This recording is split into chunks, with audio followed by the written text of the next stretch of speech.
Nah, jadi buku ini ditulis oleh seorang S3 yang memfokuskan bagaimana pengaruh kecerdasan emosi untuk menjadi financial advisor yang sukses. Nah, jadi ini bukunya bukan kaleng-kaleng, tapi isinya daging semua. Nah, ini mau menunjukkan bahwa kalau kita punya kecerdasan emosi, di luar dari kecerdasan otak atau intelligent quotient, ya kan? IQ ya. Ini emotional intelligent, artinya kecerdasan emosi ya. Nah, ini saya baca per 19 April. Saya baca masih sampai halaman 30. Xiaoling sudah selesai. Dia bilang bagus sekali. Jadi saya kasih kisi-kisi yang awal-awal dulu. Jadi nanti teman-teman jadi semangat mau baca. Nah, ini saya minta tolong Ko Irwan bacain dulu. Ketika kita jumpa ikan besar, kira-kira kita kayak gimana? Nah, ayo, Ko Irwan bacain dulu, tolong. Unmute dulu. Nah, Di pertemuan pertama Anda dengan klien besar yang benar-benar ingin Anda dapatkan, Anda merasa gugup dan tidak yakin pada diri sendiri. Tetapi Anda bertekad untuk tidak menunjukkannya. pernah alami? Nah, Oke, lanjut. Anda mengatakan pada diri sendiri untuk mengabaikan perasaan ini dan semuanya akan baik-baik saja. Coba perhatikan, Ko Irwan. Ini kata kuncinya. Mengabaikan. Banyak orang, banyak agent itu mengabaikan perasaan tidak enak ini. Menganggap semuanya baik-baik saja. Nah, ketika ini kita lakukan, kita abaikan, apa yang terjadi Ko Irwan? Coba lanjut.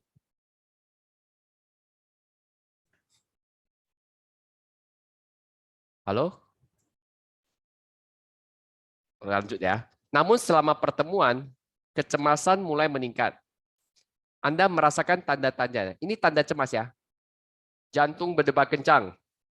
Napas makin sesak, makin cepat. Telapak tangan mulai keringat. Pernah alami?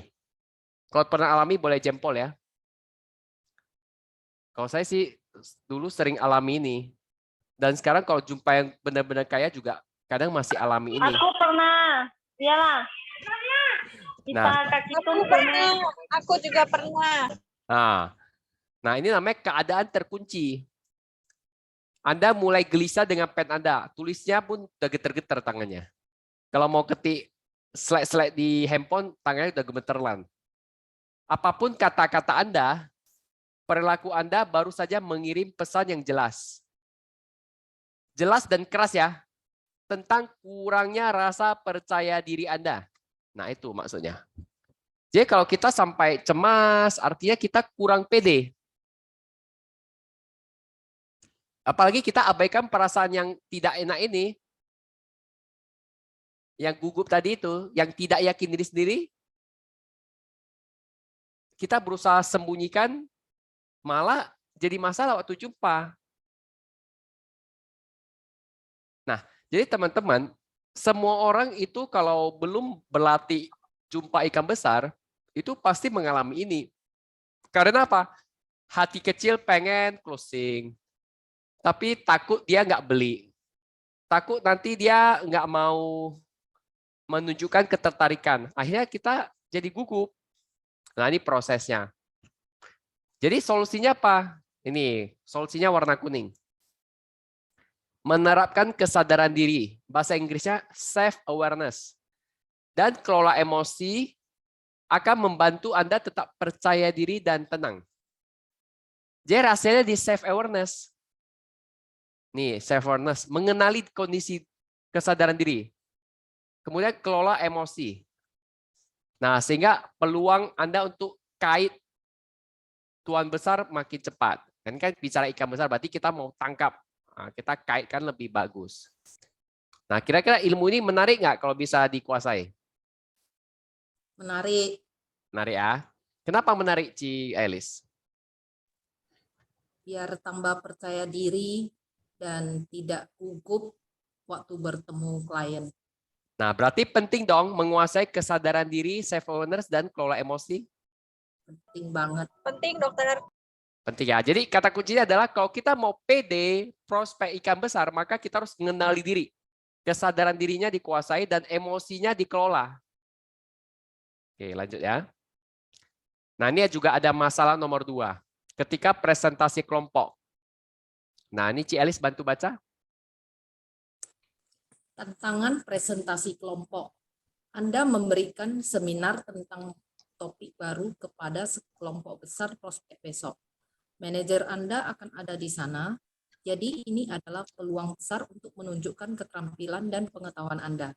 Saat Anda mencoba mempersiapkan bicara, meskipun Anda sepertinya tidak bisa berkonsentrasi, PowerPoint mengirim Anda berlari untuk pendingin air. Maksudnya, Ci Elis lihat slide ini, slide yang mau dipersiapkan untuk presentasi kelompok, tapi seperti PowerPoint-nya kirim Cici pergi lari ke pendingin air untuk minum. Oh. Dan Anda menghabiskan sepanjang pagi mengobrol dengan rekan kerja, merapikan naik ke meja Anda, dan menelepon teman lama yang belum Anda ajak bicara dalam 6 bulan. Keesokan harinya. Stop dulu, Ci Elis. Coba yang paragraf kedua teman-teman renungkan. Kira-kira apa yang dilakukan orang ini? Dia tahu besok dia mau presentasi ke kelompok besar, banyak orang di sana. Manajer juga akan melihat kita. Mau lihat kemampuan kita. Waktu mau persiapan bicara, mau buat slide, tak bisa konsentrasi. Bahkan PowerPoint-nya membuat kita mau kabur aja. Dan waktu kita habis sepanjang hari untuk ngobrol dengan rekan kerja yang nggak produktif sebenarnya. Bahkan sibuk tak jelas rapikan meja. Yang lebih parah lagi, cari kawan lama bicara. Kira-kira sesuai nggak itu? Tidak. Ada yang mau diselesaikan, yaitu presentasi. Tapi yang dilakukan apa kira-kira? Menghabiskan waktu untuk mengobrol. Menghabiskan waktu untuk Mengobrol. merapikan meja. Ngobrol teman lama yang sebenarnya nggak ada hubungan dengan tugas yang mau dikerjakan besok. Ya nggak? Sama nggak? Iya. Pernah alami ini? Pernah lah. Nah, kira-kira kok bisa ya kayak gitu ya?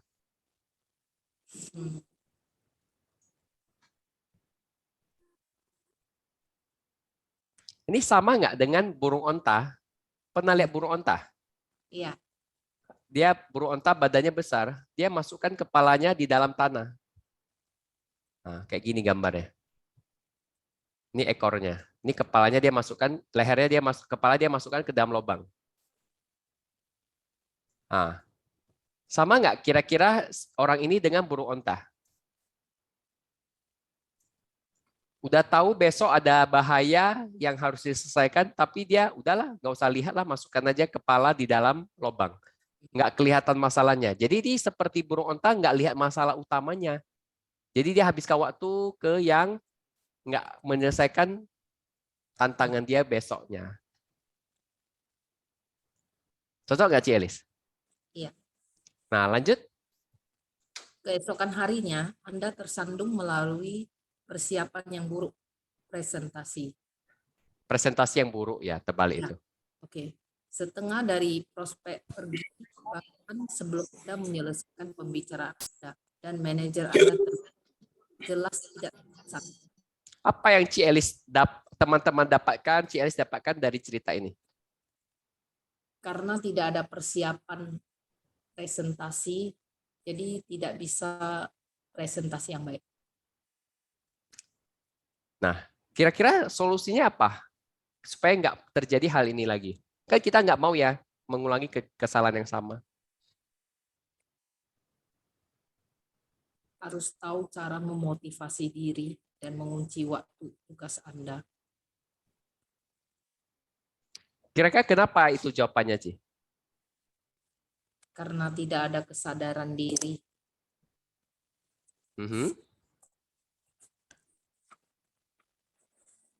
Lalu kalau tak ada kesendiri kenapa? Bahwasanya apa yang menjadi prioritas.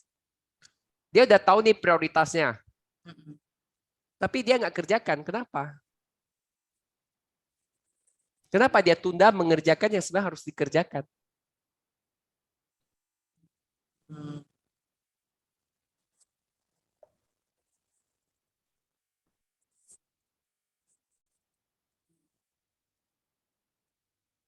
yang harusnya dikerjakan tapi tidak dikerjakan. Malah kerjakan hal-hal lain yang nggak berhubungan dengan utama yang harus dikerjakan. Kira-kira apa yang membuat dia seperti itu? Takut. Ya, dia ada takut. Kalau takut kenapa rupanya?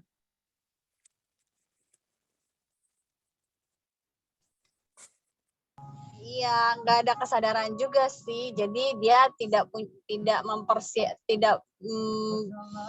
mempersiapkan persiapan yang matang. Itu sih dokter. Jadi dia pengen, tapi dia nggak lakukan. Artinya kurang apa tuh? Kurang penting baginya. Kurang penting. Atau dia menghindari. Menghindari ketidaknyamanan. Dia merasa tidak nyaman, akhirnya dia hindari. Ya.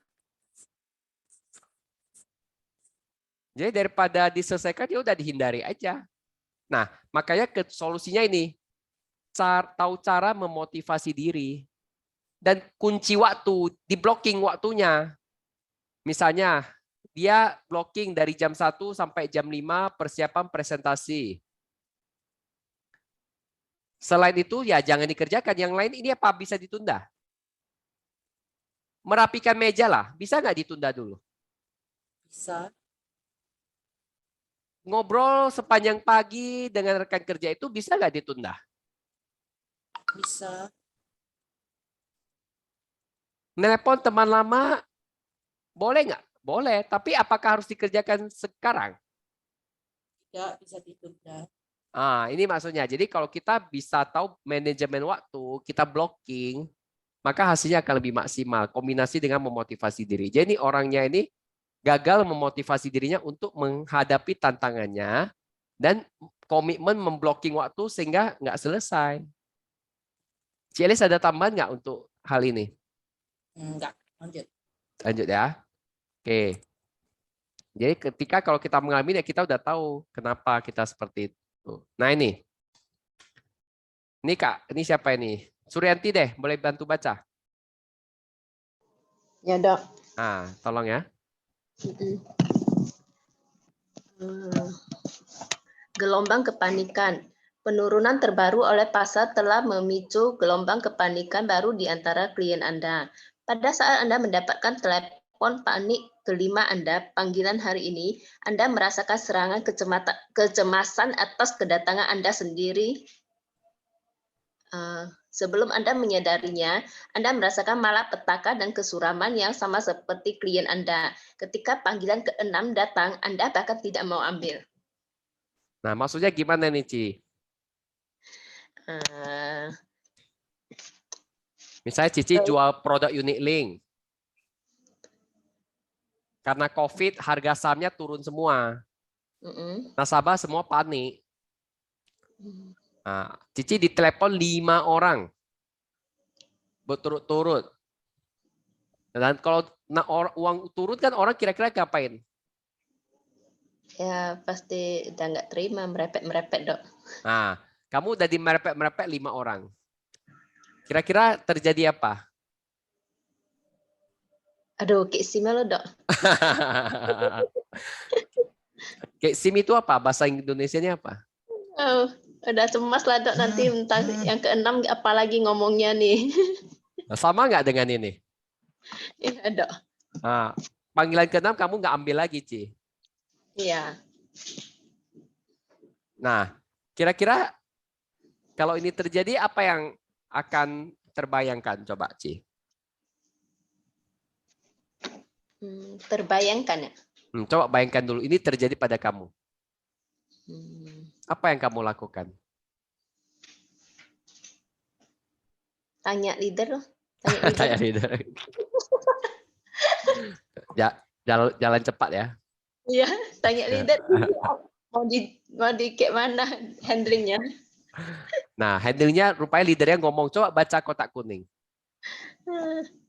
Jika Anda dapat secara emosional mengimunisasi diri Anda terhadap kesusahan klien Anda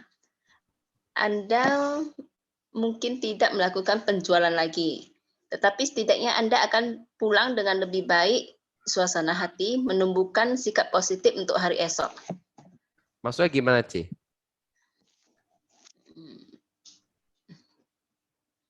Kita coba mengerti si klien ya, si nasabah ya dokter ya. Mhm. Terus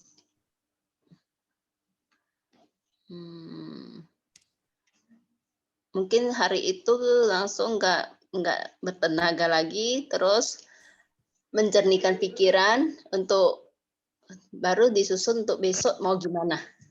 Ya, jadi maksudnya kalau kita bisa memiliki kecerdasan emosi, kita bisa imunisasi. Cici tahu ya, suntik sesuatu supaya lebih kuat. Kita berusaha memahami kondisi ini. Mungkin hari itu Cici nggak jualan lagi, Ci. Tapi minimal kamu bisa pulang dengan suasana hati yang lebih baik. Dan esok hari bisa lebih berkegiatan positif, itu maksudnya, Ci. Cocok ya berarti ya? Ya, ya dok. Nah, oke, lanjut. Nah ini siapa lagi nih ya? Oh ini Cihenika. Oh ada Cihenika. Cihenika boleh bantu baca? Oke, Dok. Nah, tolong ya. Oke. Kecerdasan emosional, kemampuan Anda untuk menggunakan emosi, suasana hati, dan perasaan orang lain untuk meningkatkan hasil Anda. EQ berarti mampu membalikkan kemunduran kembali untuk menanggapi secara efektif klien yang terangsang secara emosional, terutama mereka yang marah dan cemas, dan untuk tetap termotivasi dan terfokus pada saat-saat yang penuh gejolak. Itu berarti meningkatkan produktivitas Anda dengan memberikan kritik positif kepada asisten dan anggota tim Anda, mengambil kritik dengan cara yang membantu Anda mengembangkan, dan mengelola kemarahan Anda ketika klien terlambat atau menyalahkan Anda untuk pasar yang jatuh. Itu juga berarti menjadi mampu meramaikan orang-orang yang bekerja dengan Anda untuk tetap tenang ketika klien Anda panik dan untuk mengatasi konflik, baik itu dengan klien, sesama penasehat, atau manajer cabang Anda. Apa kesimpulan Ciheni setelah baca ini? Diperlukan kemampuan untuk cerdas mengelola emosi dan suasana hati sehingga kita tidak terfokus kepada emosi yang dihasilkan dari kritik oleh para nasabah. Oke, coba kita pelan-pelan ya Ciheni minta bantuannya. Kecerdasan emosional menurut Cici itu apa? Kecerdasan emosional itu kemampuan kita yang berhubungan dengan emosi, misalnya bahagia, sedih, marah, kesal, seperti itu. Nah, kalau dicocokkan dengan yang pertama ini gimana? EQ berarti mampu membalikkan. Ini ya, kemampuan Anda untuk menggunakan nih emosi, suasana hati, perasaan, sama ini satu lagi nih. Dan perasaan orang lain. Nah, jadi ada komponennya ada 4. Emosi. Emosi itu seperti apa contohnya? Marah, kesal, bahagia, senang. Nah, kalau suasana hati? Ya, sama juga sih menurut saya ya. Sama juga ya. Perasaan? Ya, itu juga sih. Nah, ini untuk diri sendiri dan orang lain punya untuk meningkatkan hasil. Nah, coba yang kedua. Ini maksudnya gimana, Ciheni? EQ berarti mampu membalikkan kemunduran kembali. Kita kan mengalami kemunduran. Misalnya kita lagi jalan maju, mobilnya. Habis itu kita jalan mundur. Bisa nggak sampai tujuan? Nggak bisa. Nah, berarti perlu dibalikkan dong kemundurannya. Ya. Nah, lalu apa lagi nih maksudnya? Untuk menanggapi secara efektif. Klien yang terangsang secara emosional, kliennya lagi marah. Biasanya marah waktu kapan? Misalnya klaim ditolak atau apa lagi? pernah mengalami pengalaman buruk tentang asuransi di masa lalu. Nah, tapi utamanya nih ya, utamanya mereka yang marah dan cemas. Jadi EQ-nya, kalau EQ kita bagus, maka kita akan menanggapi klien yang lagi terangsang, tanggapi Secara lebih emosional. efektif, sehingga kita tetap apa? Tetap termotivasi dan fokus. Walaupun lagi gejolak, kita tetap bisa fokus. Kira-kira kalau kita bisa kuasai ini gimana jadinya? Sudah pasti lebih baik, Dok. Baiknya seperti apa, Ci? Baiknya kalau kita menanggapi emosi dan kemarahan dan cemasnya nasabah, kita sendiri pastinya akan down ya. Tapi kalau misalnya seperti yang kalimat yang di atas ini, kalau bisa kita membalikkan keadaan, yang membalikkan kemunduran emosi itu menjadi motivasi, menjadi fokus itu, hasilnya pastinya akan lebih baik untuk bagaimana kita menghadapi nasabahnya. Mantap. Jadi kita tidak ikut cemas, tidak ikut emosi. Netral lah berarti ya. Iya. Oke. Lanjut nomor 3, Ciheni. Maksudnya gimana ini ya? Meningkatkan produktivitas Anda. Untuk memberikan kritik positif kepada asisten. Ya, meningkatkan produktivitas ya dengan meningkatkan kegiatan-kegiatan kita ya. Untuk mendapatkan produksi yang lebih baik. Ini kan berarti maksudnya kita jadi leader ya. Kita bisa kasih masukan atau kritik positif kepada asisten dan anggota tim Anda. Jadi kritik itu sebenarnya apa sih, Ciheni? Kritik itu untuk sebagian orang mungkin bisa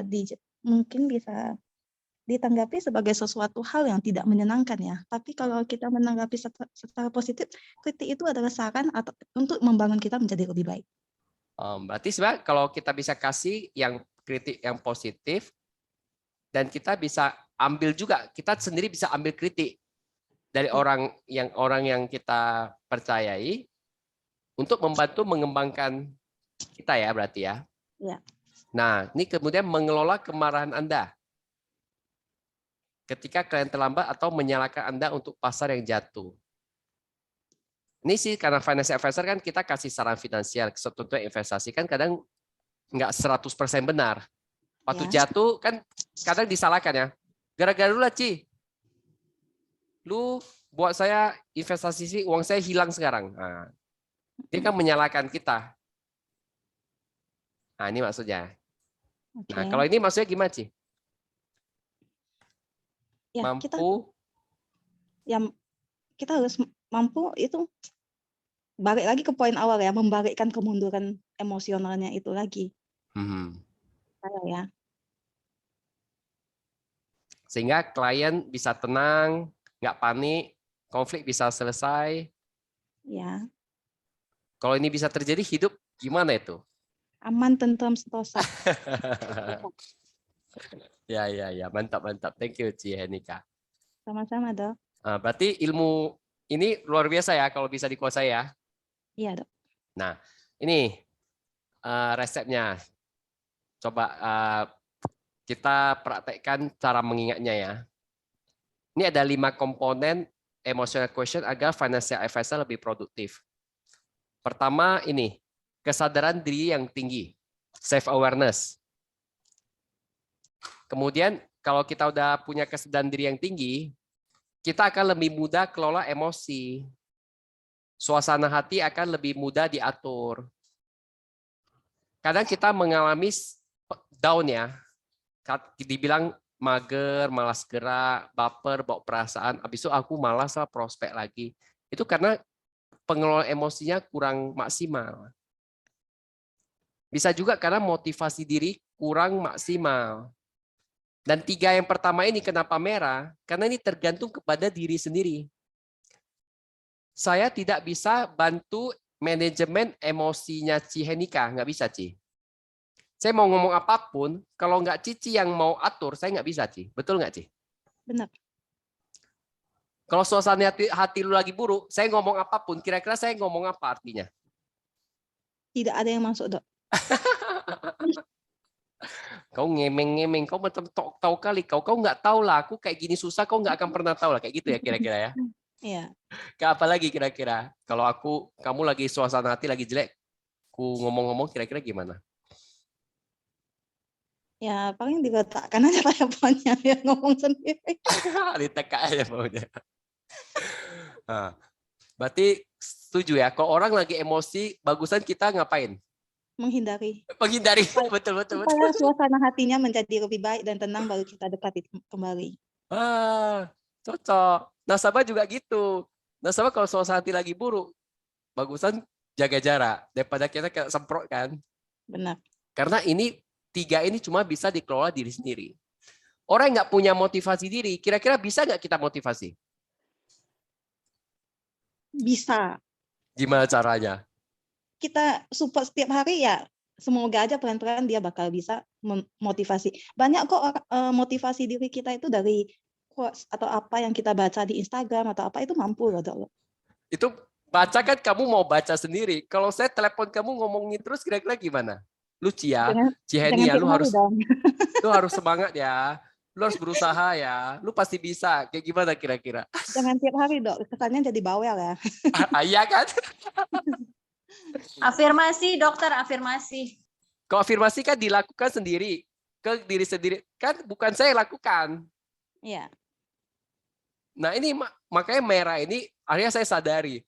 Ini hanya bisa dilakukan oleh diri sendiri. Kalau diri sendiri nggak mau lakukan, nggak bisa dibantu. Nggak bisa. Tidak ada gunanya ya. Karena justru jadi menyebalkan. Ini Cilina menguatkan ya. Nah, tapi kalau yang nomor 4 dan 5, ini yang kita bisa bantu. Pertama adalah keahlian antar pribadi. Ini bicara kalau kita menguasai 1, 2, 3, maka 4 ini kita akan lebih bagus. Ini maksudnya kita berhubungan dengan orang lain. Kalau kita punya kesendirian tinggi, kita mampu menilai lebih objektif dengan sisi-sisi yang lebih positif, emosi kita bisa kelola, motivasi diri kita kuat, maka kita baru bisa lakukan nomor 4. Nah ini butuh ilmu tingkat tinggi lah ya, supaya bisa mempengaruhi orang. Tadi Cienika bilang nggak bisa dipengaruhi, kalau ilmunya sudah tinggi baru bisa. Nah itu hati-hati, kena ranjau, kena semprot itu. Kemudian kalau pendampingan emosional, kita ini sih yang tadi dikatakan Ciheni ya, didampingi sebagai kawan lah, bukan atasan. Nah sudah ingat ada 5? Kesadaran diri, mengelola emosi, motivasi diri, keahlian antar pribadi, baru pendampingan emosional. Udah ingat teman-teman? Udah. Cara yang gini ya, kesadaran diri yang tinggi, pegang kepala dulu. Nah, baru dada kiri, mengelola emosi, motivasi diri, mau keahlian antar pribadi, kemudian pendampingan digabungkan. Udah ingat ya? Karena nanti baru kita bisa lanjut melakukannya ke depannya. Oke, lanjut ya. Nah, kita bahas yang pertama, apa itu kesadaran diri yang tinggi? Coba siapa yang bisa bantu baca? Oh, ada Ci Aina. Ci Aina bantu baca, Ci. Ya, Dok. Nah, Kesadaran diri yang tinggi. Kesadaran diri yang tinggi adalah fondasi semua kompetensi dan keterampilan kecerdasan emosional lainnya dibangun. Kesadaran diri yang tinggi adalah tentang menyesuaikan diri dengan informasi tentang diri Anda. Dengan kesadaran diri yang tinggi, Anda dapat memantau diri sendiri, amati diri Anda dalam tindakan, dan pengaruhi tindakan Anda untuk pastikan bahwa mereka bekerja untuk keuntungan Anda. Kesadaran diri yang tinggi meningkatkan perilaku berorientasi hasil Anda. Adalah kemampuan Anda untuk menyelaraskan pikiran, perasaan, indera, tindakan, dan niat sehingga Anda dapat menggunakan kekayaan informasi ini untuk meningkatkan hasil Anda dalam hidup.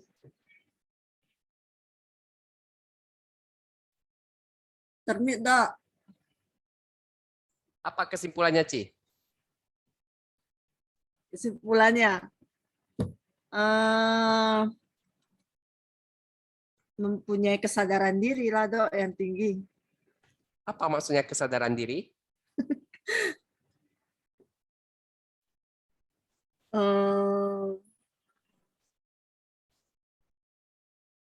Kemampuan Anda untuk inilah dok, pikiran, perasaan, indera, tindakan kita, dan niat kita.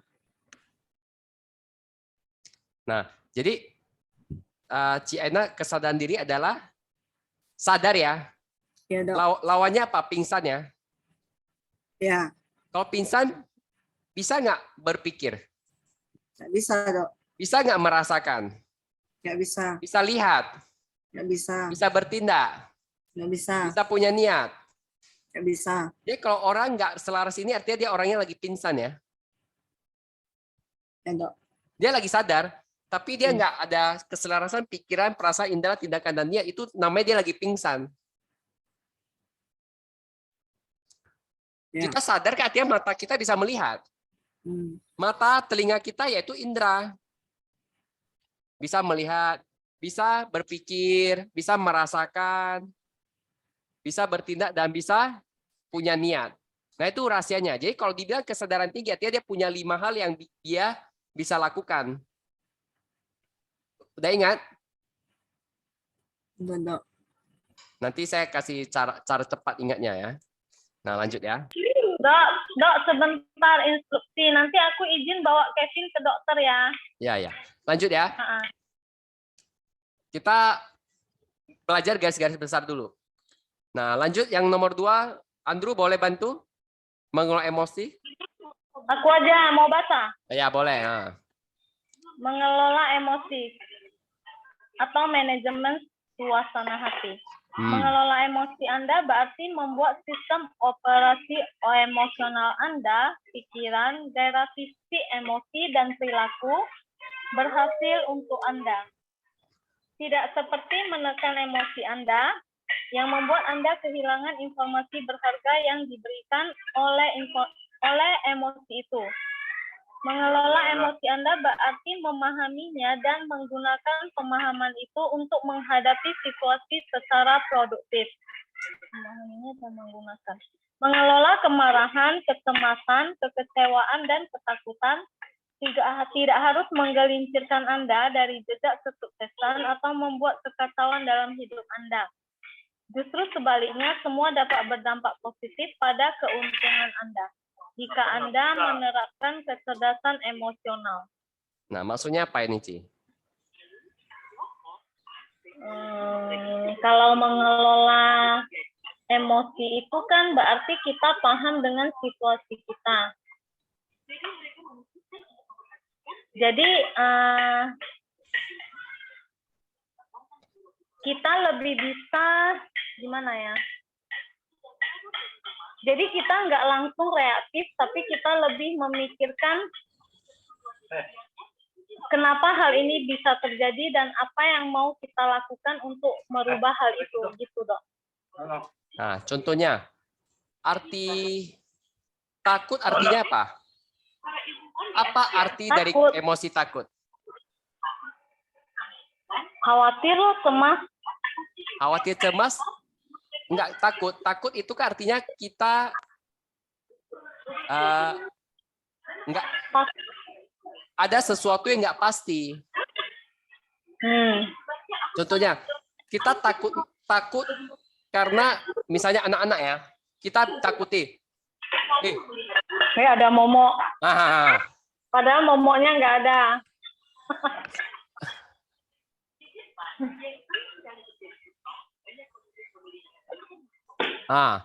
Contohnya itu. Jadi sesuatu yang nggak pasti itu membuat kita takut. Contohnya masa depan. Masa depan. Inilah yang paling sering meracuni pikiran. Sebenarnya kalau kita ada rasa takut terhadap masa depan, itu sesuatu yang baik atau sesuatu yang buruk? Baik. Dia baik. Jadi dia kasih kita apa ya? Mana Awareness. bilangnya? Sebenarnya dia baik. Nah, dia mengingatkan kita supaya kita nggak terlalu tutup, supaya nggak terlalu belak-belakan. Tapi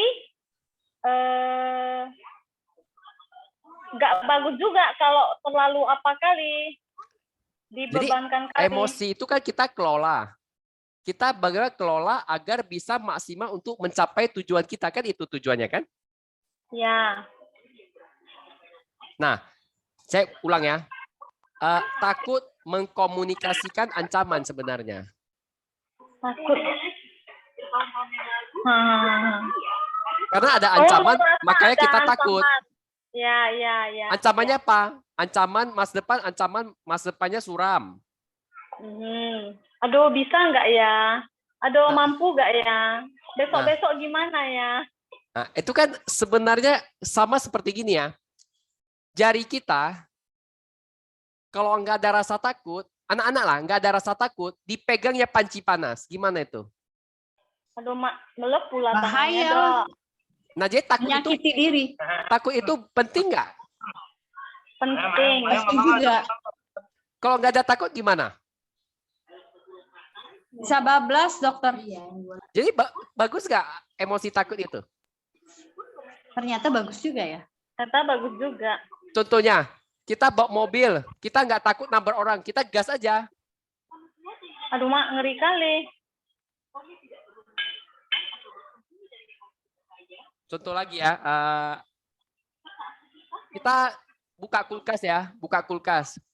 Kita jumpa kuenya udah lama, kue ulang tahun, karena banyak kali nggak habis-habis dimakan kan. Kita udah lihat ada warna-warna berubah. Mencret lah, Dok, kalau dimakan. Kita nggak takut. Langsung makan, kira-kira apa yang terjadi?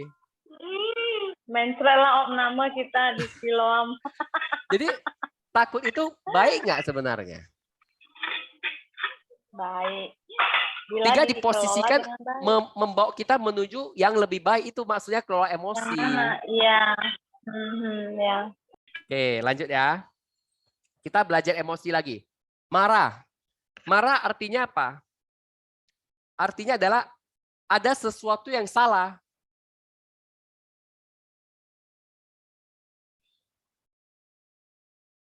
Contohnya lah, saya tanya Mak Golda lah. Mak Golda kan udah jadi mama paling lama, karena anaknya paling besar.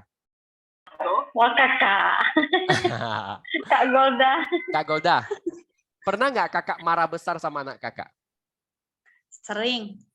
Kira-kira apa yang buat kakak marah? Karena tidak sesuai dengan apa yang saya inginkan. Seram kali lah, kalau semua nggak sesuai, marah terus lah kakak. Ya, maksudnya yang inginkan pada saat itu. Maksudnya dia melakukan yang salah gitu loh.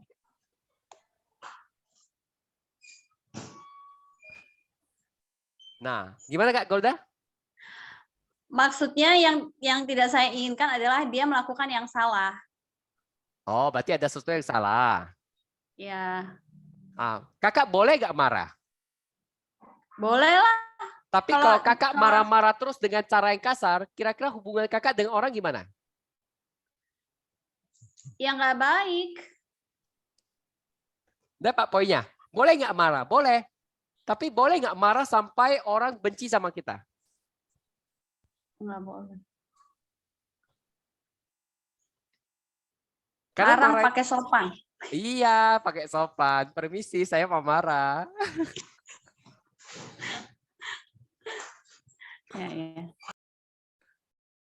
Jadi kalau kita marah, artinya ada sesuatu yang salah, yang dilakukan orang lain yang kita rasa salah sebenarnya. Ya kalau lain kali kita marah, kita langsung tahu, oh marah komunikasinya ada sesuatu yang salah. Oke, apa yang dilakukan orang lain salah yang menurut saya salah sehingga saya jadi marah. Dapat nggak Kak Golda maksudnya? Dapat, dokter. Jadi kalau ya, misalkan, walaupun saya dalam keadaan marah, tapi saya harus menggunakan bahasa yang benar, yang tidak menyakiti dan akhirnya malah menjadi hubungan saya lebih jauh. Jadi rusak hubungan, kecuali memang mau rusakin hubungannya. Nah, udah ingat ya, takut artinya ada apa? Ancam. Contoh ya Kak ya. Kutinju kau Kak Golda ya. Kan Kak Golda takut kan? Ingat nggak? Jadi ingat, kutinju kau ya Kak Golda. Aku lari. Nah, itu namanya takut artinya jadinya lari. Artinya ada ancaman. Kalau misalnya lah Kak Golda tadi pagi waktu kita berfoto ambil gelas sama piring itu ku buat jatuh. Kira-kira gimana Kakak? Punya orang lagi. Ya ada yang piringnya. salah ya bisa marah. Ya marah lah Kakak, Hah? betul. Ada dua dokter, marah dan takut. Takutnya apa? Nasabahnya juga nanti takutnya saya takut dimarahin nasabah. Apalagi kalau udah bercampur aduk kayak gini, itu jadi kacau biasanya. Makanya perasaan jadi nggak enak, tapi nggak tahu apa itu. Nah makanya butuh self awareness. Oke, lanjut ya. Kalau cemas artinya apa? Ini yang tadi, cemas itu karena ada yang tidak pasti. Misalnya, anak Kak Golda lagi naik pesawat pulang dari Jogja ke Medan. Harusnya sampai Medan jam 5. Tapi ini udah jam 8 malam, nggak sampai-sampai. Apa yang dirasakan Kak Golda sebagai mama? Cemas, khawatir, Nah, kenapa itu timbul? ketakutan. Hah? Kenapa itu terjadi? Karena nggak tahu bagaimana keadaannya. Karena tidak pasti ya. Iya, Takutnya kenapa? takut terjadi sesuatu yang nggak kita inginkan. Sesuatu kan artinya ancaman kan? Iya, iya. Nah, kalau itu diingat terus, setiap kita mengalami emosi ini, kita langsung tahu, oh, saya lagi takut nih. Saya merasakan ancaman apa ya? Nah, itu ya kita pikirkan, renungkan, akhirnya lebih tenang karena udah dapat solusinya. Nah, kalau misalnya emosi apa lagi nih? Depresi. Kan ada orang depresi ya. Saya udah depresi lah jadi agent, artinya apa? Menyerah. Arti menyerah artinya apa?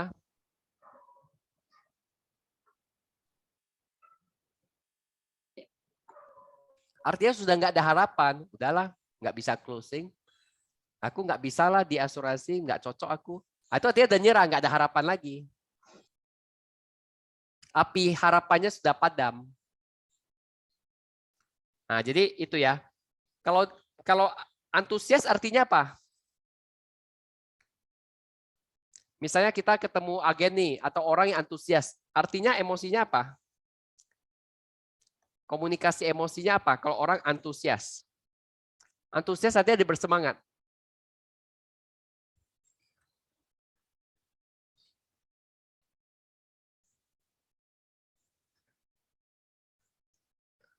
Antusias artinya energinya tinggi. Dia bersemangat kan? Nah, kalau kita nggak ada antusias, artinya kita nggak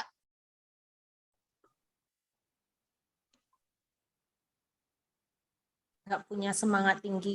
iya. Nggak punya semangat karena habis energinya.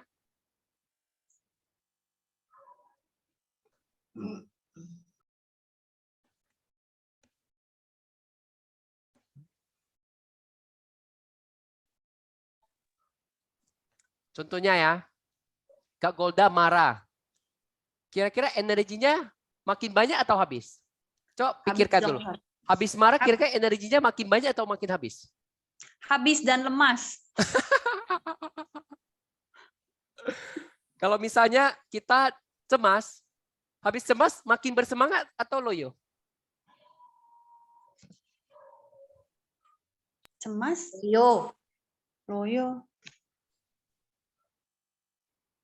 Kak Golda masih Capek. capek. Capek itu loyo berarti kan? Iya, capek dokter. Kalau kita kecewa kan artinya harapannya nggak tercapai ya. Saya maunya Kak Golda bisa closing 4 polis bulan ini. Tapi dia belum closing, saya kecewa. Nah itu maksudnya. Artinya harapan saya belum tercapai. Kalau saya kecewa terus apa yang terjadi? Semakin semangat atau loyo? Loyo lah. Nah, kalau saya takut ada ancaman, kira-kira saya bersemangat atau loyo? Loyo, capek dokter. Nah, jadi udah tahu ya kenapa nggak antusias? Kenapa Kak Golda?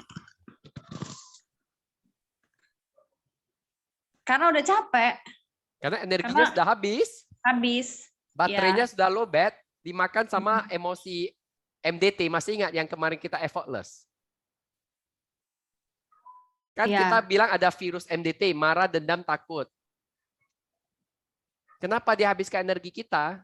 Ya karena kita merasa terancam. Contoh ya, kita takut anjing ini gigit kita. Kita lagi berdiri di depan pintu.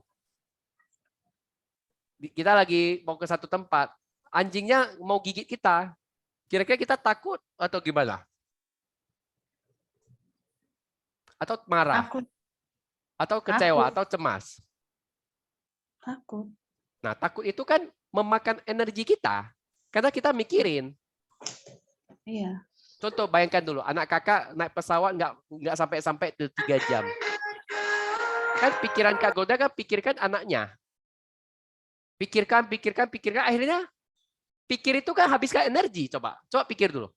Kita mikir, kan otak kan kerja. Otak kerja ya makan energi.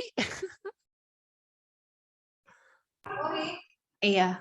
Nah, itu cara kerjanya. Ini lebih detail lagi. Karena kemarin kan kita cuma bilang habiskan energi. Ini lebih detail lagi. Kenapa habiskan energi? Nah, bagaimana kita kelola ini supaya kita dapat keuntungan? Contohnya, kita kemarahan ya. Misalnya ada satu anak muda, dia marah sama pemerintah. Karena dianggap pemerintah melakukan hal yang salah misalnya. Kira-kira kalau dia mau kelola emosi yang baik, dia bisa jadi apa?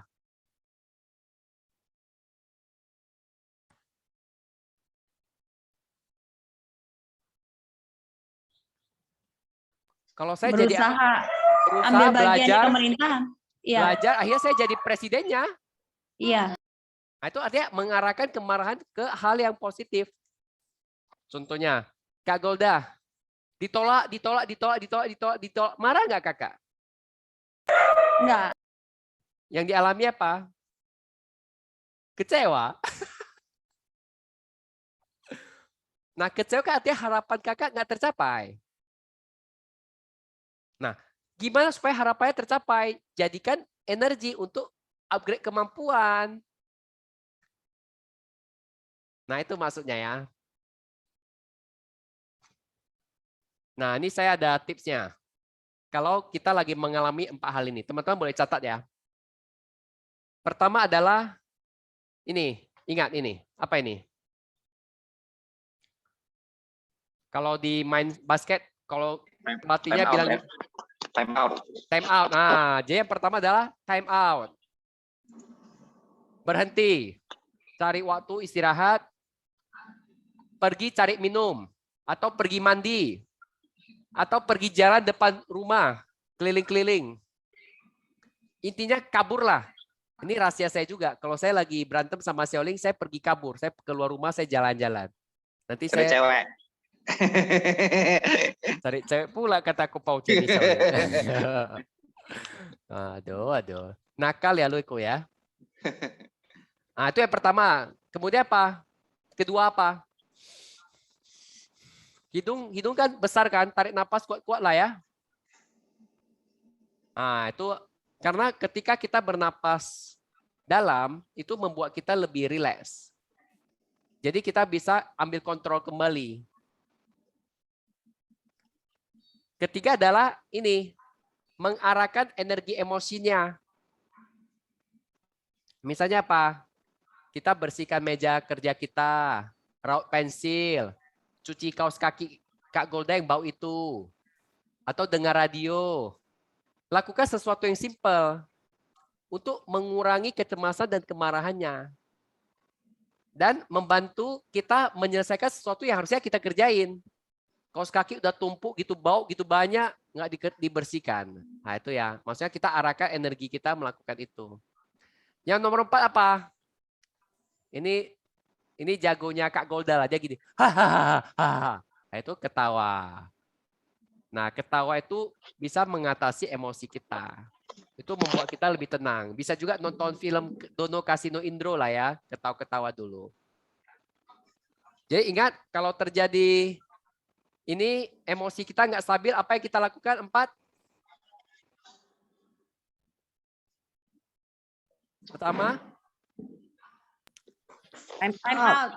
Stop. time out. Pergilah, pergi mandi, main game, apapun itulah. Yang penting jangan pikirkan problem itu. Kalau dipikirkan itu nggak akan selesai. Jadi rilekskan dulu.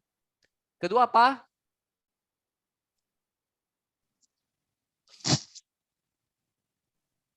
Ini. Apa? Tarik napas panjang. Yang ketiga, ingat kaos kaki Kak Golda yang bau itu. Cuci. Atau rapikan meja. Yang sesuatu yang harus dikerjain lah. Cuci piring. Kalau saya lagi marah pun saya pergi cuci piring juga. Nanti selesai cuci piring udah tenang. Karena kan teralihkan, nggak fokus itu. Ya, sampai dibanting kan, Dok? Piringnya sampai Janganlah. dibanting kan? Dibanting rugi kali ya, pagi bagus-bagus piringnya dipecahin. Janganlah. Yang nomor 4 apa? Ketawa. Carilah orang yang lawak-lawak. Dengar dia ngobrol ketawa-ketawa. Atau nonton Dono Kasino Indro. Itu bener kok Andrew tuh. Cari cewek, cari pacar. Mana ada bilang.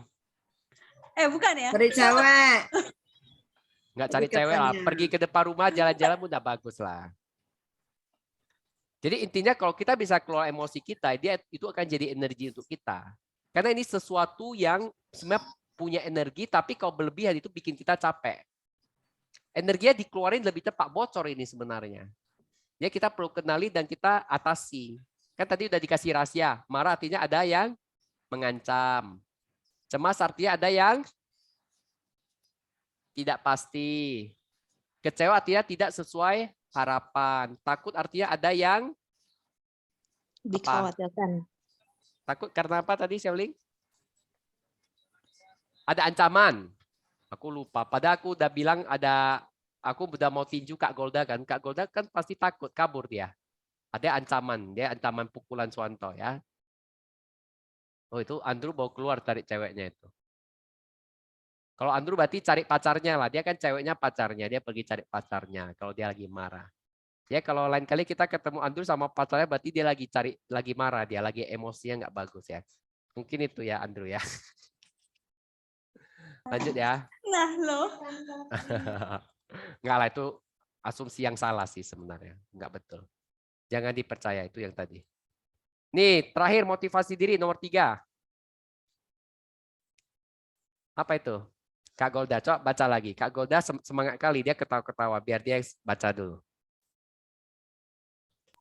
Motivasi diri. Ini adalah kemampuan untuk memulai, untuk memberi energi dirimu sendiri.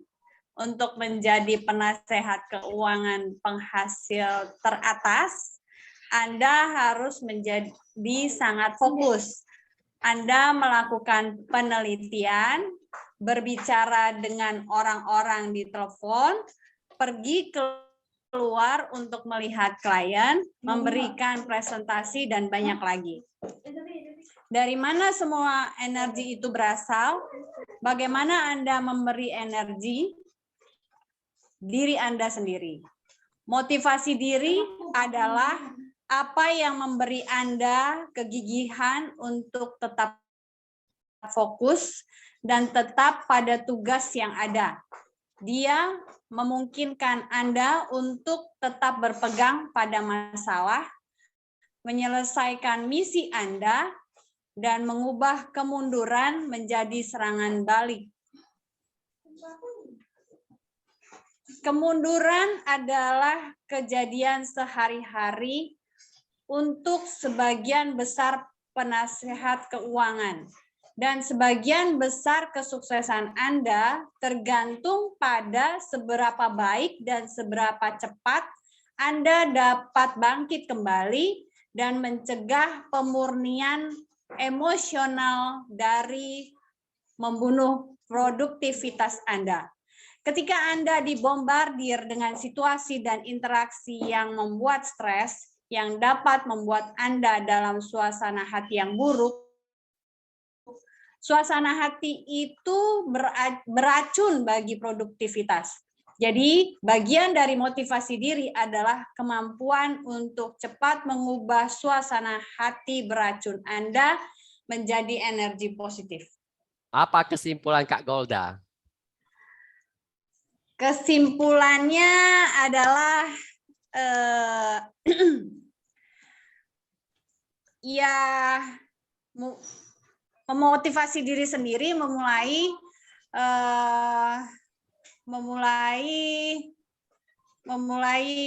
merespon segala sesuatu yang terjadi itu dengan benar, sehingga apapun yang terjadi itu jadi energi positif kita, kekhawatiran kita itu menjadi penyemangat kita, gitu sih dokter. Kalau kakak takut miskin, apa yang kakak lakukan? Bekerja keras. Kalau kakak Mencari. hanya takut miskin, tapi nggak tahu itu emosi takut karena ada ancaman miskin, kakak akan berusaha. Enggak. Jadi kalau kita takut ancamannya apa, kita baru bisa susun strategi untuk atasi itu kan? Iya.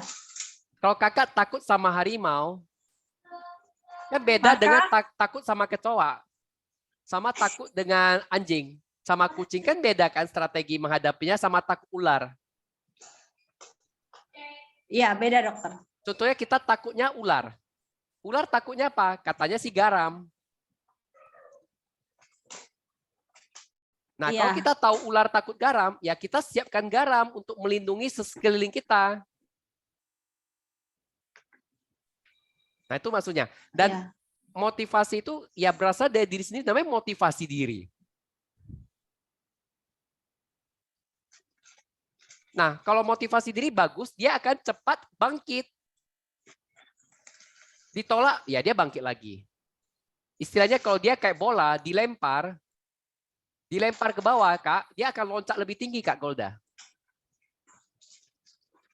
Oh iya, itu basket. Tapi kalau kakak bola kaca, apa yang terjadi? Pecah, dokter.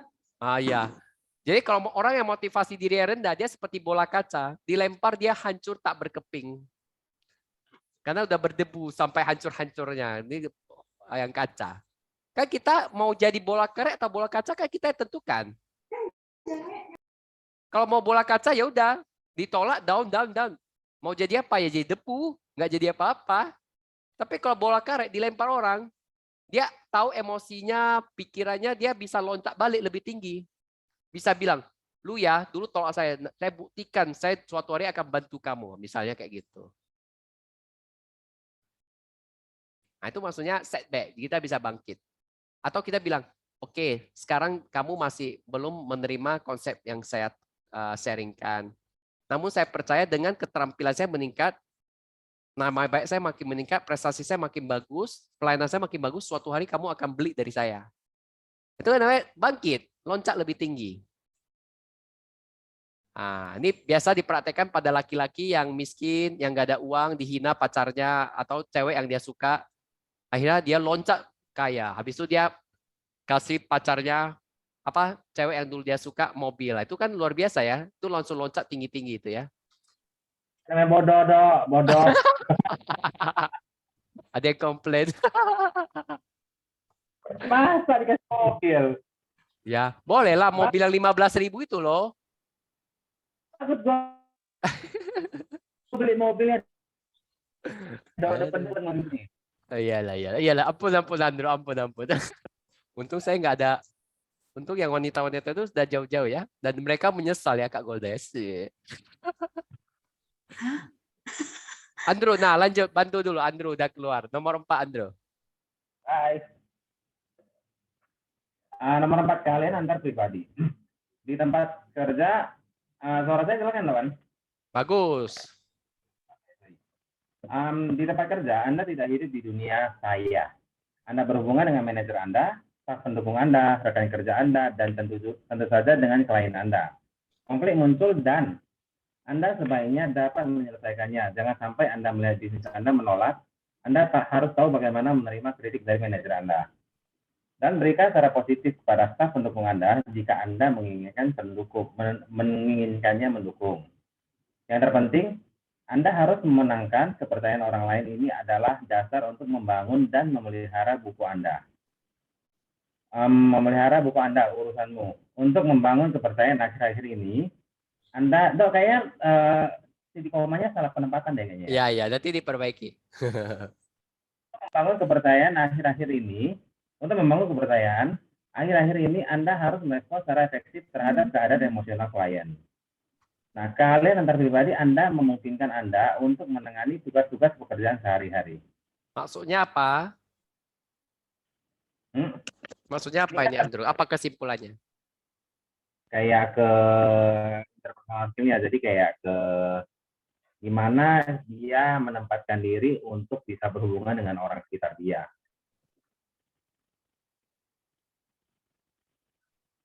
Lebih ke itu sih kalau simpelnya.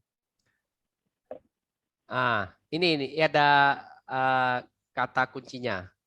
Anda harus tahu bagaimana menerima kritik dari manajer Anda. Jadi siap-siap ya, kalau saya kritik, siap-siap ya, harus bisa menerima ya. Kemudian belakang itu celana sih ya. Jadi itu kolor itu. Tutup dulu, tutup. Nah, itu kita sebagai itu celana pendek. Kita sebagai celana. Sebagai manajer ya kita juga kasih kritik ya juga ya secara positif lah. Saya ada cerita menarik ya. Misal ini kisah nyata. Suatu hari ada satu staf melakukan kesalahan. Lalu bosnya marah-marah. Dan marah-marahnya menurut si stafnya kurang baik dan nggak pas. Akhirnya sempat keluar ucapan, udahlah kamu keluar aja. Habis itu stafnya keluar. Nah itu contohnya terjadi konflik karena kadang terjadi kritik yang kurang positif dan juga stafnya juga kurang bisa menerima kritik. Jadi ya kita balance lah. Sebagai manajer kita kasih kritik dengan sopan dan sebagai yang dikritik juga memfilter apa yang bisa diperbaiki dari kritik itu. Itu maksudnya ya. Jadi ini kalau kita bisa praktekkan, hidup kita akan lebih mudah. Ini juga praktek ke keluarga juga penting ya. Oke, thank you. Lanjut. Ini yang terakhir nomor 5. Nah, ini siapa ini? Andrew aja lagi ya. Oh, Feni aja. Feni belum bersuara. Santai, Dok. Ayo, Fen. 5. Pendampingan emosional. Ini membantu orang lain mengatasi masalah mereka. Emosi berkomunikasi secara efektif, memecahkan masalah, menyelesaikan konflik mereka, dan menjadi termotivasi. Pendampingan emosional mengharuskan Anda menggunakan keterampilan kecerdasan emosional Anda untuk membantu manajer dan rekan kerja Anda. Secara khusus, keterampilan ini dapat membantu Anda di hari-hari pasar ketika Anda berurusan dengan klien kesal yang menuntut jawaban. Maksudnya apa ini, Fen? Saya tangannya udah sama nggak? Pendampingan emosional. Maksudnya apa?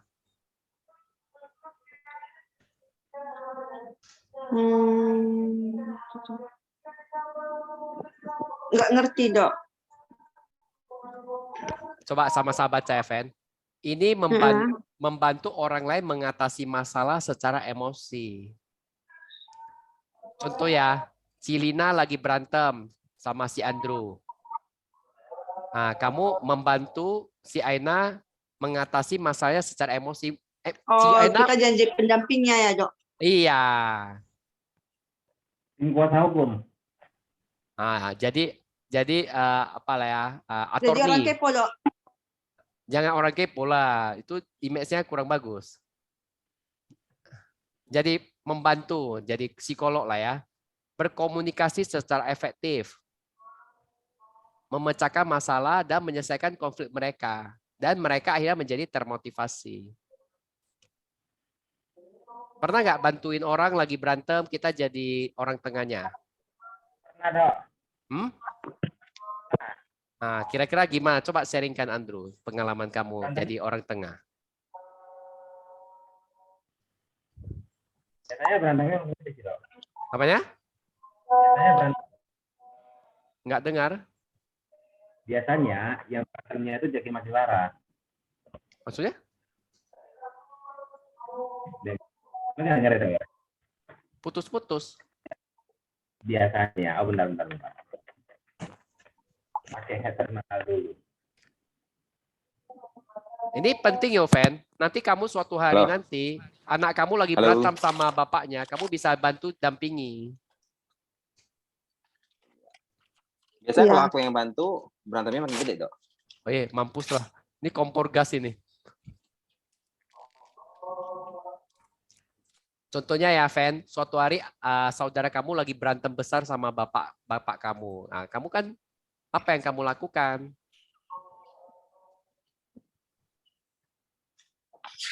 Ya, ini, Dok. Kasih mereka baikan gitu, Dok. Nah, caranya orang dua-dua lagi marah. Namanya lagi berantem kan, dia merasa bapaknya salah, bapak merasa anaknya salah. Orang marah kan ada yang salah kan? Tenangkan mereka, Dok. Caranya? Caranya ulus dada mereka. Suruh sabar. Enak aja kau bilang aku sabar. Nggak bisa sabar aku lagi marah ini. Mampus nggak kau, Fen? Dimaki kau. Ya, lu ada bataknya ya, Dok. Marga Simanjuntak soalnya.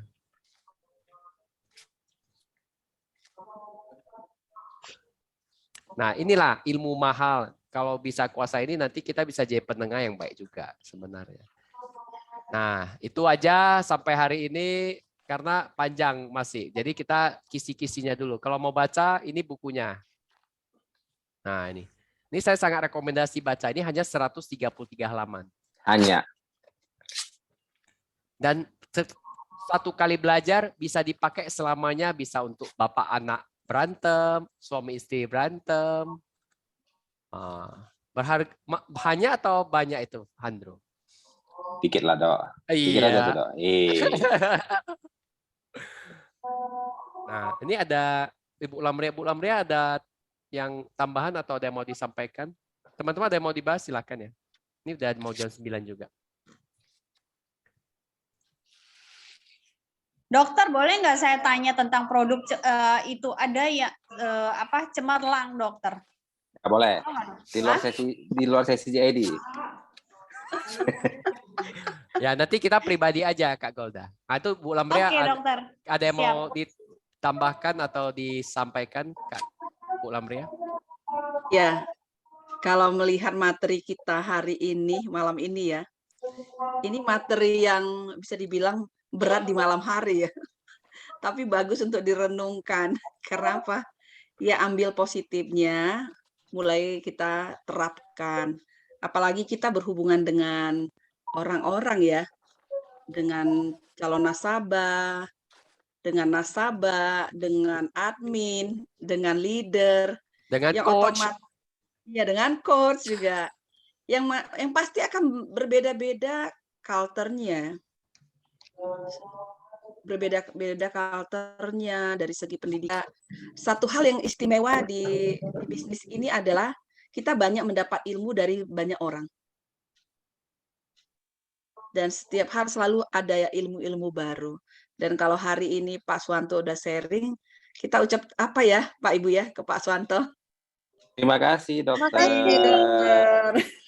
Terima kasih, Ya kan saya lebih dokter. nggak stres nanti. Karena semua Semoga- udah bisa kontrol sendiri. Woi, tenang saya. Saya lebih gendut. Ini saya kurus karena makan hati kayaknya. Bohong, karena makan banyak. Tergantung makan mie. tergantung makan hatinya di lingkungan yang mana dulu ya. Nah, Kalau tadi kita kan makan mie ring aja. kedua ya, kita ring 2 ya, ring Makanya. 1, ring 3, ring satunya mungkin. Ring satunya kasih makan banyak, Bu Lam. Kita cuma dikit-dikit gitu ya. Iya, kita cuma nengok.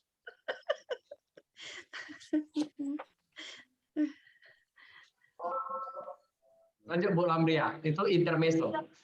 Ya, jadi sesuatu hal yang bisa dikatakan di bisnis itu level manajemen itu sangat tinggi. Dan itu bukan didapat dengan instan, karena apa, ada jam terbang. Jadi kalau hari ini merasa kayaknya belum bisa gitu, tapi saya katakan dengan banyaknya aktivitas, kita semakin lebih bisa memanage emosi kita, bisa memanage emosi kita juga terhadap orang lain. Jadi suatu ilmu yang bisa dikatakan nggak perlu bayar, tapi berharga gitu. Saya punya satu statement, sering sekali ilmu yang mudah didapat itu nggak dihargai. Tapi kalau ilmu yang susah gitu ya, apalagi kalau kita curi-curi gitu ya, curi-curi rasanya gitu ya, harus bayar mahal gitu ya, pasti kita akan sangat menjaga. Kenapa? Karena kita susah banget perjuangannya gitu.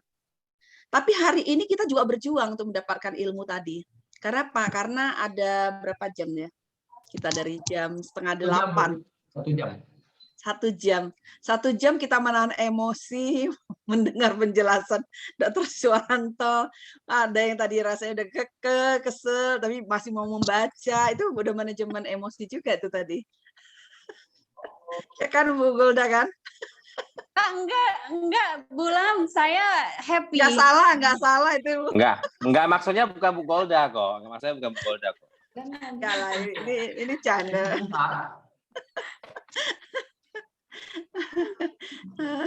Tapi memang ini yang kita bisa bilang ilmu yang bisa dikatakan harus diterapkan. Kalau nggak diterapkan sayang gitu. Nggak diterapkan makan dapat hati terus ya Bu Lam. ya. Kalau nggak diterapkan makan hati terus. Makan hati terus akhirnya merugikan kita. Benar kan? Hari ini kalau banyak ditolak, apakah kita langsung emosi? Kan enggak. Kalau bisa kita tidur nyenyak gitu ya. Jangan calon nasabahnya tidur nyenyak, kita nggak tidur-tidur. Gitu ya. Kita tinggal mengatakan, oh ternyata dengan dia harus begini. Gitu ya. Tinggal memanage ya. Next aku harus begini. Itulah gunanya kenapa kita menggunakan sesi PRP. Karena kalau kita nggak bisa handle emosi, ada orang lain yang membantu kita menghandle-nya, memanage emosi kita. Ya kan Bu Linawati kan? Lagi di dokter, Bu. Linawati ada ini loh. Ada 2, Bu. Linawati ya? Si Aina. Atau Aku Linawati lagi makeup? bawa anakku ke dokter. Ya, Bu Linawati yang 92627 kok, Bu. Memang Oh, Pak Endro iya, cepat iya. banget memanage ini rasa sense of belonging-nya itu loh, cepat lagi di dokter. Nah, Bulam, Linawati yang mana? Healing Linawati mendampingi atau? emosi ya, poin kelima tadi ya. Ada jubir juga di sini juru bicara. Bulam, yang tadi PRP sama dengan pendampingan emosi yang poin kelima tadi. Yes, benar. Saya punya pengalaman waktu mendapatkan CFP saya, itu saya benar-benar perjuangan. Karena apa? Karena banyak sekali full waktu itu keliling ke Pulauan Riau dan ke pelosok. Tapi saya untung punya coach.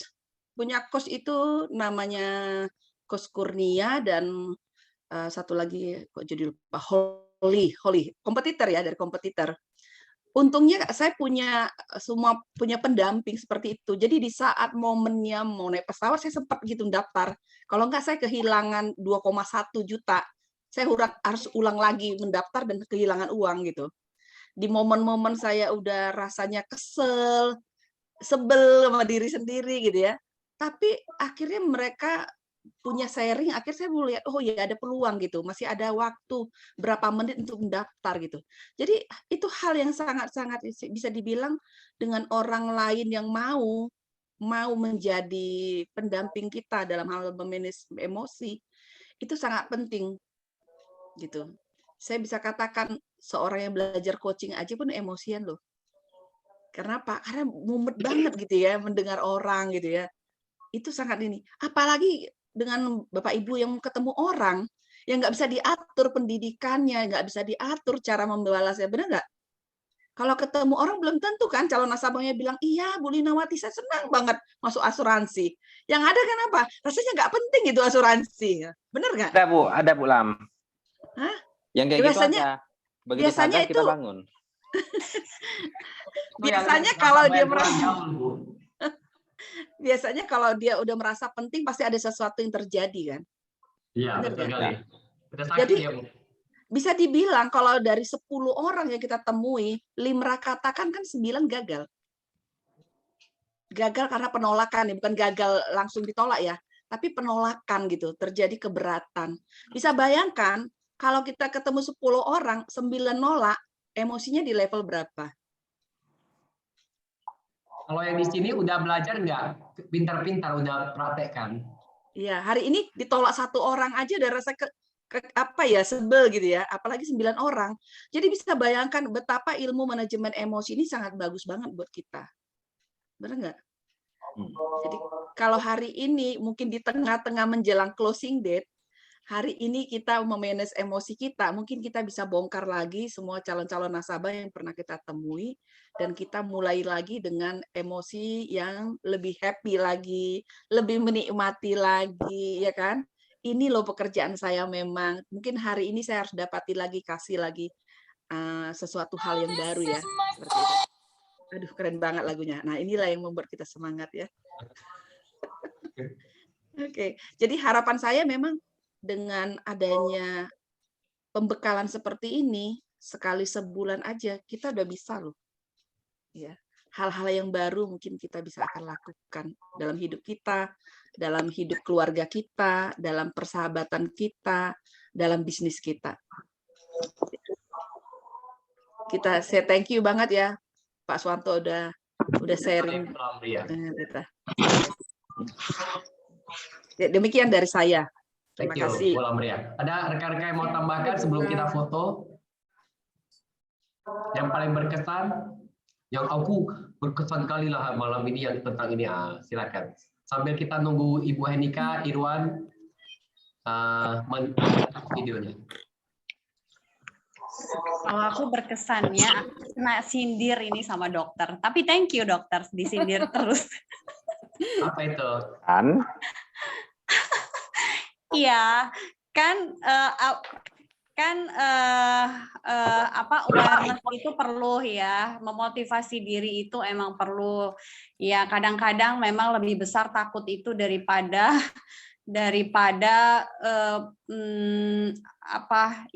motivasi itu gitu. Kadang-kadang dokter, tapi di malam ini diingatkan lagi motivasi itu lebih perlu. Itu sih dokter yang saya dapat malam ini. Takut dimakan nasabah ya? Kenapa dokter? Kakak takut digigit nasabah atau dimakan nasabah?